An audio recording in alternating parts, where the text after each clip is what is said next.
erinäisten ryhmittymien kamppaillessa Kaupin kukoistavan kampuksen kuninkuudesta uusi joukko oli saapuva alueelle.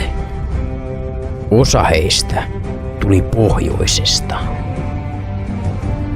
osa idästä,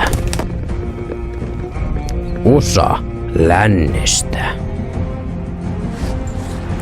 osa Mansesta ja osa sen reuna-alueilta. Osa saapui etelästä ja osa tuli Oulusta. Mitä helvetissä me ollaan?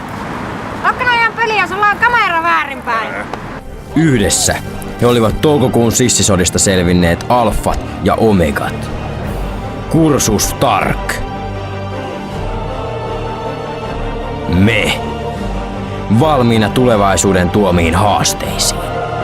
Edessä tulisi olemaan tuhansia tenttikirjojen sivuja ja miljoonia kuppeja kahvia.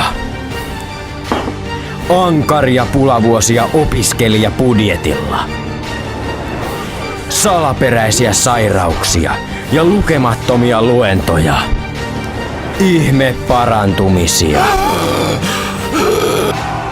Onnistumisen tunteita ja ammattisairauksia. Ylimielisiä työtovereita. Ja totta kai elämää siis totta kai superhyperlääkärinä Fiat Punton ratissa. Valkohaalarin vetovoimaa ei voi vastustaa. Tulevaisuudessa siintää siis eeppistäkin eeppisempi joka ihmisen unelma-elämä. Huikea ura, jumalattomasti pelastettuja henkiä, massiivisesti rahaa, niin paljon Eiköhän sitä ennen pidetä bileet. A little party never killed nobody, so we gon'